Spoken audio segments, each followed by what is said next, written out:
So you got that first card of flu. Then I said that will then accelerate the economic implosion by design. And then I said expect to see in conjunction, this is how world wars start. It's how the globalists operate. They stage the last two on record, British Empire blueprints what's being used, but it's a hybrid of the European Union, British Empire, and the United States and Israel. That if they go with that blueprint, it will then be simultaneous theater wars popping up in different regions of the planet.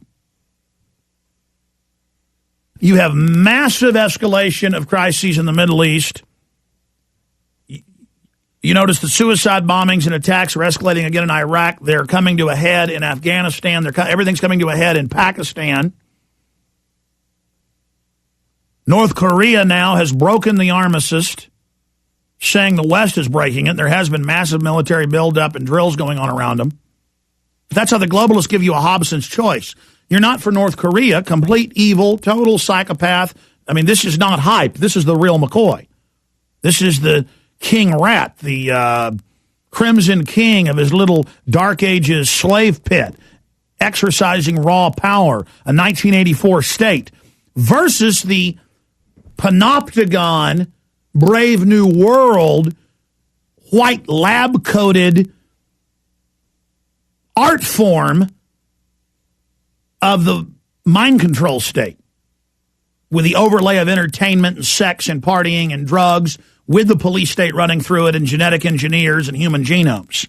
See, it's the overarching winning model, as right before he died, Aldous Huxley reported. You know, when he went public and said, look, this book is really what the eugenicists are planning. This is really nonfiction. This is what they're planning by the year 2000. As you see, they're a few years behind, but moving ahead. He said, this is the dominant structure. The elite created the 1984 structure, the more ancient form of tyranny, in parallel with the Brave New World technocracy, pharmacological system, and that they are fusing the two into an amalgamation, but the dominant overriding flavor is the Brave New World. That is the great hovering destructor.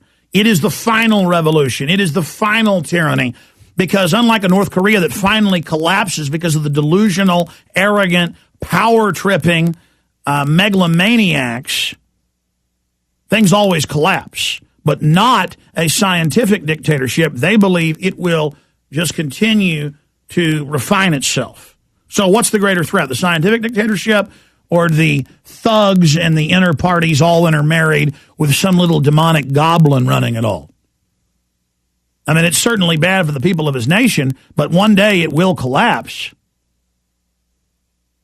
and probably never recover for centuries because the culture is so destroyed and so authoritarian and so controlled.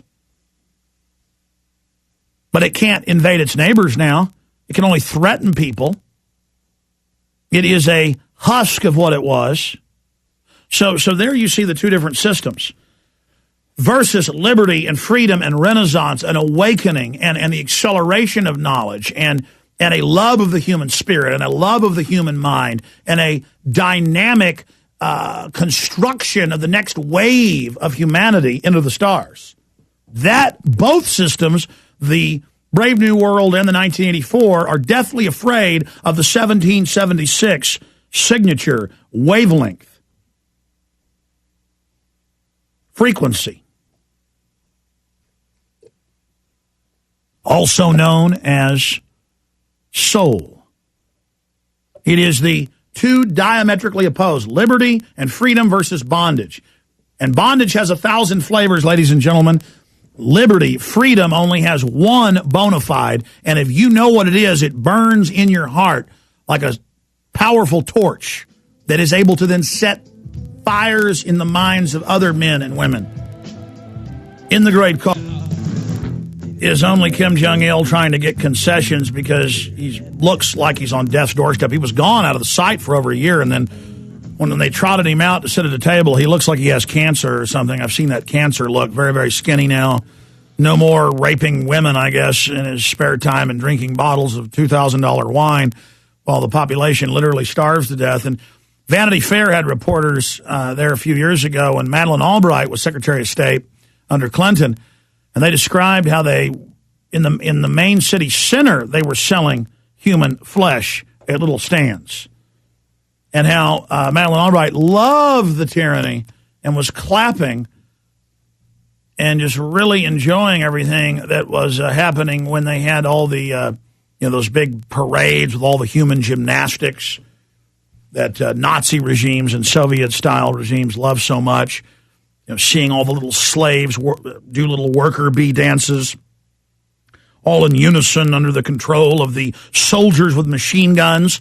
See, that's why when we see soldiers with machine guns in the United States and billboards up about how the government's watching you for your safety and tattletale squads with our children, it's why we get so upset.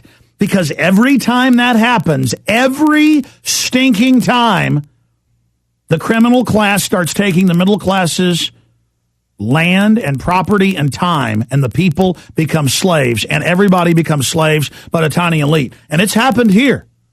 There's just still a history of liberty and freedom, and so we're still just ignoring the globalist threats and all their dirty tricks and all the things they're doing and all the bills they've got introduced to take over the web and end free speech. It's all happening.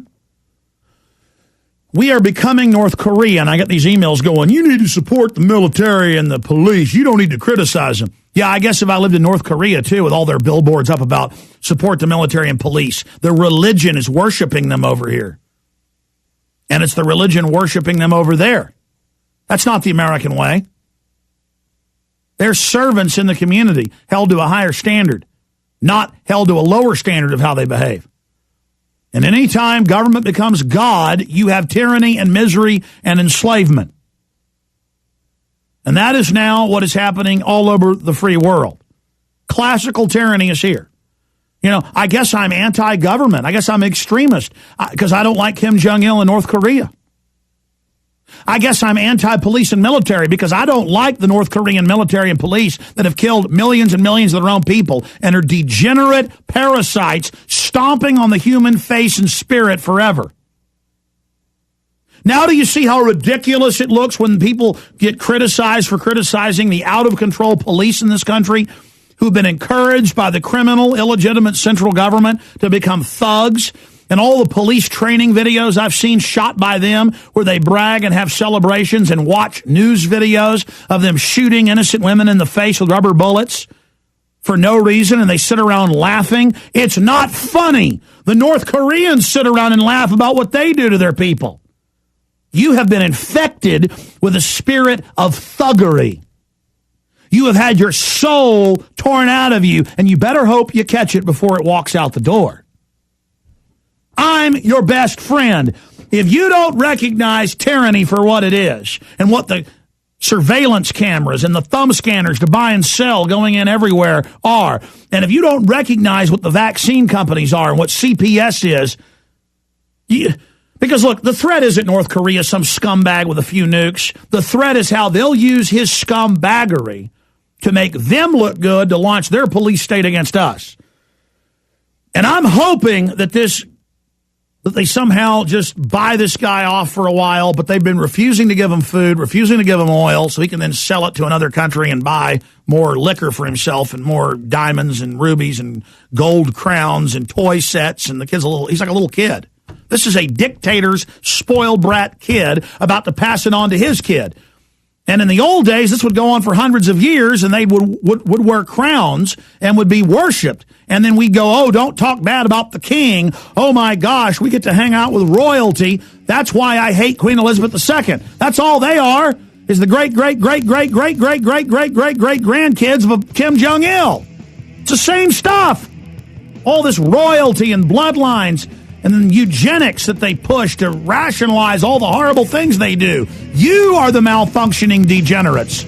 You're the people that need to be culled, elite, not the common folk. It's just all part of this process, this evolution of people awakening. Okay, that said, ladies and gentlemen, as I covered in the first 30 minutes, we're going to your calls in a moment. This is big news, and we can analyze all the geopolitical connections. But when you add the stance of the New World Order, the propaganda campaigns the New World Order is involved in, the things they've been staging, those cards they have of the staged flu, the staged economic implosion, their fear-mongering about al-Qaeda nukes going off, Pakistan, Afghanistan, literally imploding into civil war with the West funding the Taliban and al-Qaeda to carry out attacks to destabilize Pakistan and Afghanistan on record. I mean, that's even what the Pakistani president's saying. You try to tell the public, hey, al-Qaeda works for the U.S., they just can't compute it. But it's true. It's so amazing that the West has operatives inside Iran staging terror attacks against their government to destabilize it. That Iran has been taking it and has been laying down and doing nothing provocative and not even really sending